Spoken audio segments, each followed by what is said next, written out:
Module 1 Introduction to Management. Importance of management. Management is an art of securing maximum prosperity with minimum effort. Management has been significant to the daily lives of people in groups. Wherever there is an organized group of people working towards some common goals, some types of management become essential.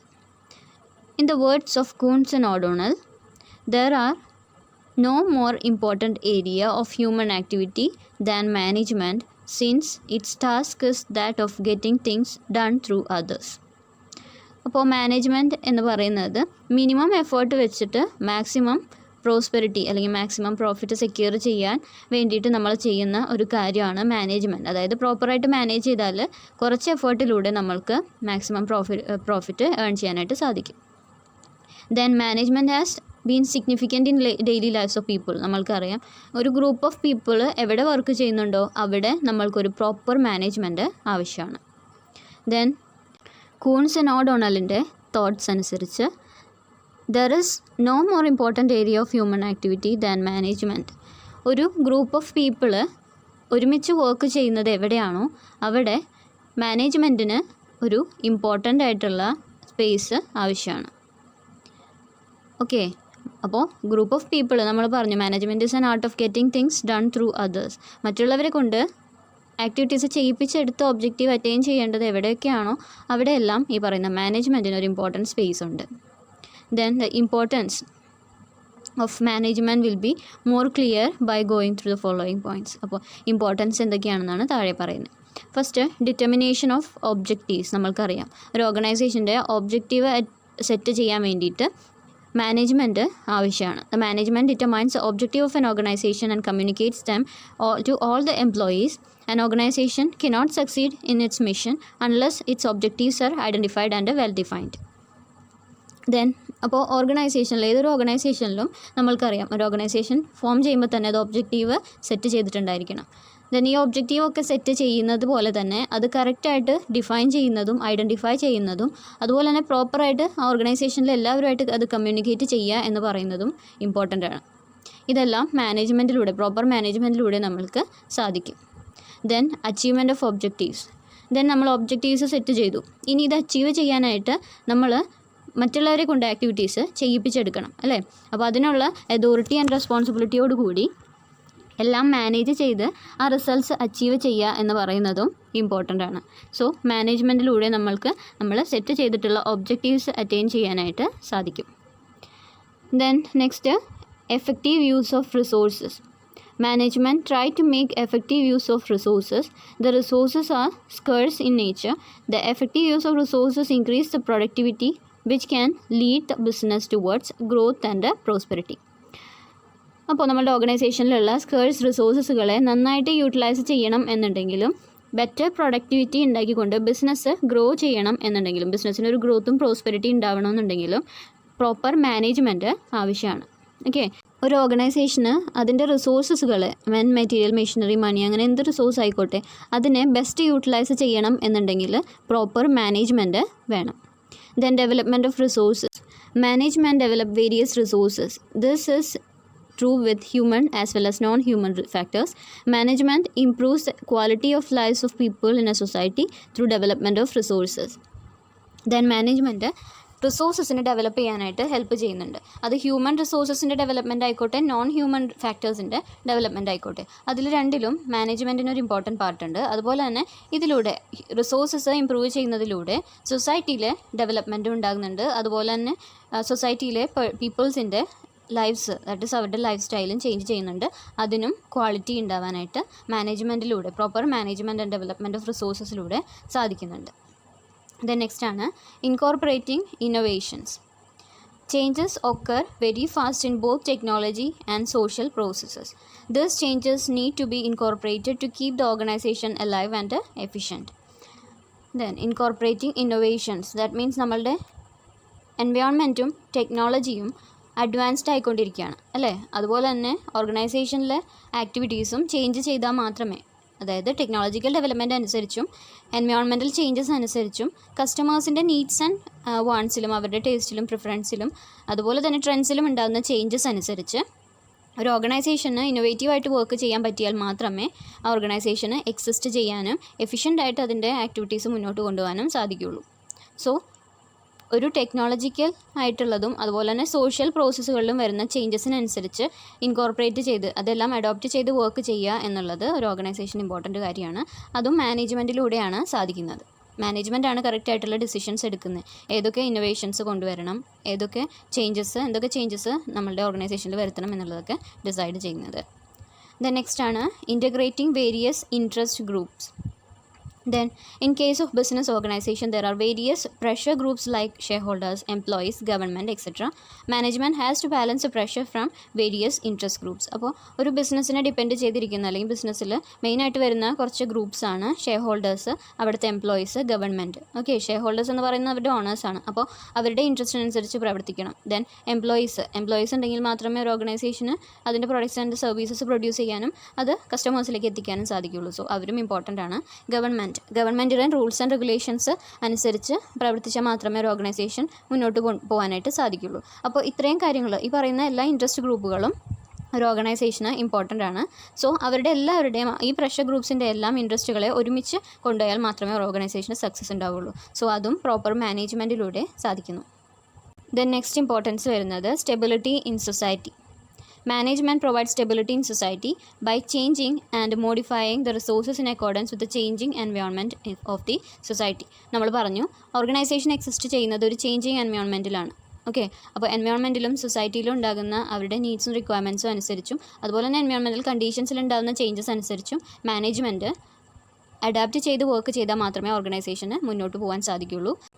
So ഒരു organisation exist ചെയ്യുന്ന സൊസൈറ്റിയിൽ അതിൻ്റെ ഓർഗനൈസേഷൻ്റെ stability ഏതു രീതിയിലാണ് മുന്നോട്ട് പോകേണ്ടത്, നല്ല രീതിയിൽ സ്റ്റേബിളായിട്ട് പോകണം എന്നുണ്ടെങ്കിലും മാനേജ്മെൻറ്റ് ആവശ്യമാണ്.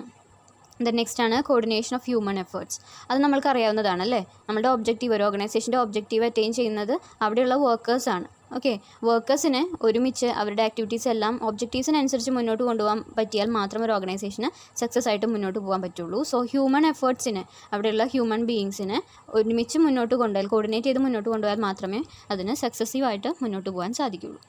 Then meeting challenges of changes.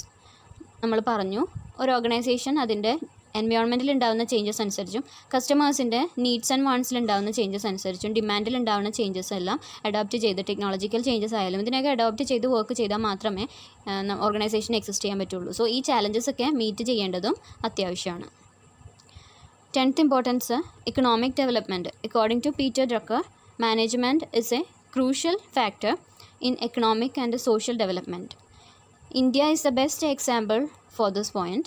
There was no lack of human and material resources in India, but certainly there was lack of managerial personnel to exploit the resources properly for development.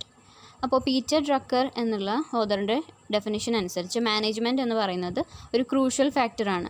Social and economic development നല്ല രീതിയിൽ മുന്നോട്ട് കൊണ്ടുപോകണം എന്നുണ്ടെങ്കിൽ management important ആണ് എന്നുള്ളതാണ് Peter Drucker പറയുന്നത്. അതിന് India ഒരു ബെസ്റ്റ് എക്സാമ്പിൾ ആണെന്നാണ് പറയുന്നത്. കാരണം ഇന്ത്യയിൽ ഹ്യൂമൻ റിസോഴ്സസും മെറ്റീരിയൽ റിസോഴ്സസും ആവശ്യത്തിന് അവൈലബിൾ ആണ്. പക്ഷേ അത് പ്രോപ്പറായിട്ട് യൂട്ടിലൈസ് ചെയ്യാനുള്ള മാനേജീരിയൽ പേഴ്സണൽ നമ്മളുടെ കയ്യിലില്ല. അതാണ് ഇന്ത്യയുടെ വീക്ക് പോയിൻ്റ് എന്നാണ് പീറ്റർ ഡ്രക്കർ പറയുന്നത്. സോ എക്കണോമിക് ഡെവലപ്മെൻറ്റിന് പ്രോപ്പർ മാനേജ്മെൻറ്റ് ആവശ്യമാണ്, അതുപോലെ തന്നെ പ്രോപ്പർ മാനേജീരിയൽ പേഴ്സണൽ ആവശ്യമാണ്. ദെൻ ഇത്രയും കാര്യങ്ങളാണ് ഇമ്പോർട്ടൻസിൽ വരുന്നത്. Next management and administration. ഇത് രണ്ടും തമ്മിലുള്ള ഒരു കമ്പാരിസൺ ആണ് പറയുന്നത്. ഇതിലേതാണ് ഏറ്റവും ഫസ്റ്റ് വരുന്നത്, ഏതാണ് നെക്സ്റ്റ് വരുന്നത്, അതിൻ്റെ ലെവൽസ് എങ്ങനെയാണെന്നുള്ള കാര്യങ്ങളാണ് ഡിസ്കസ് ചെയ്യുന്നത്. First, administration is A decision making body of an organisation. It is concerned with the formulation of policies and taking of decisions.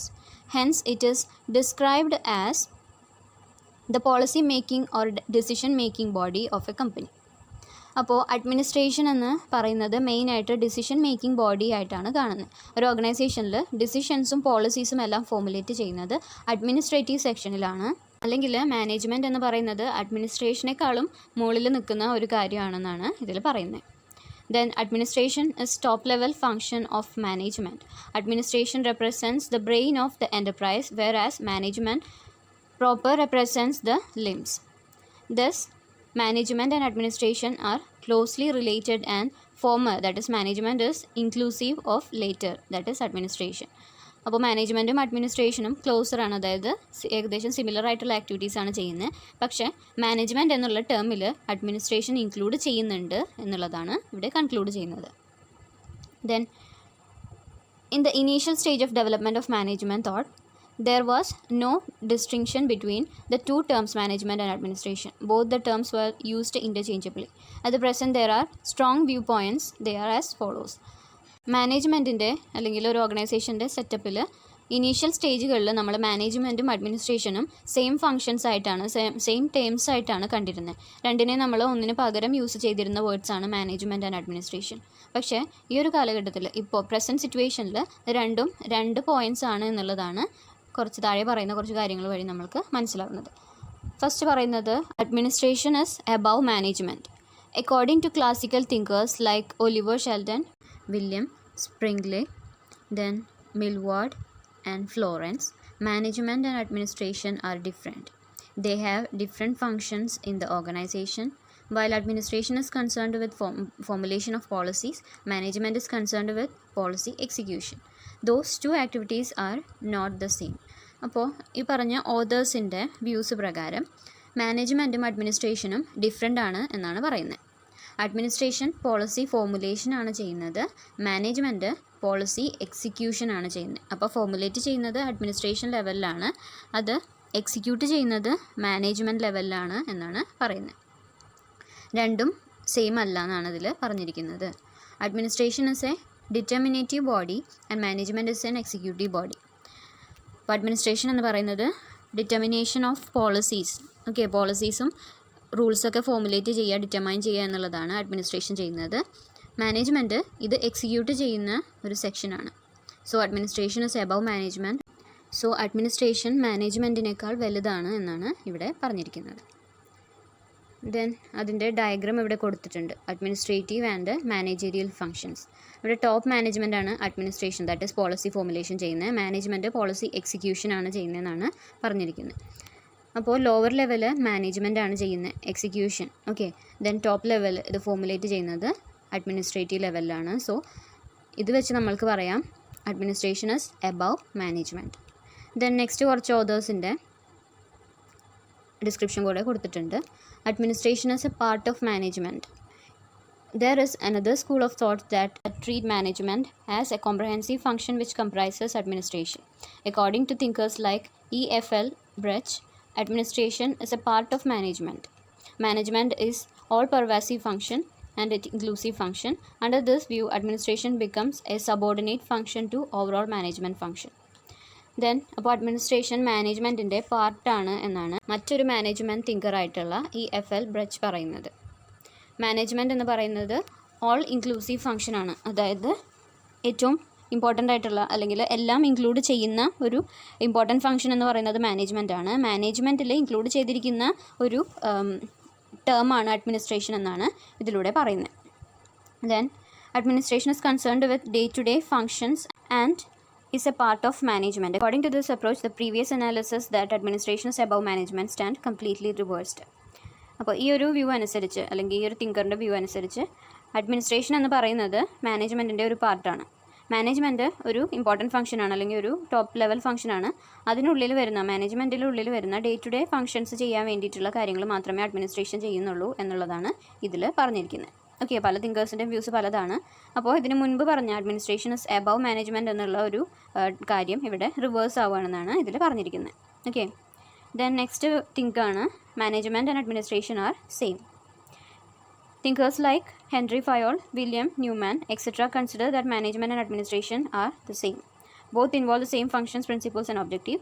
This is the most popular and practical approach. Then William Newman അതുപോലെ തന്നെ Henry Fayol, ഈ തിങ്കേഴ്സിൻ്റെ views അനുസരിച്ച് അഡ്മിനിസ്ട്രേഷനും മാനേജ്മെൻറ്റും same ആണെന്നാണ് പറഞ്ഞിരിക്കുന്നത്. അതിൽ same functions ആണ് perform ചെയ്യുന്നത്. അതുകൊണ്ട് തന്നെ ഇത് രണ്ട് ടേംസും സിമിലർ ആണ് അല്ലെങ്കിൽ സെയിം ആണ് എന്നാണ് വില്യം ന്യൂമാനും ഹെൻറി ഫയോളും പറയുന്നത്. Then this is the most popular and practical approach.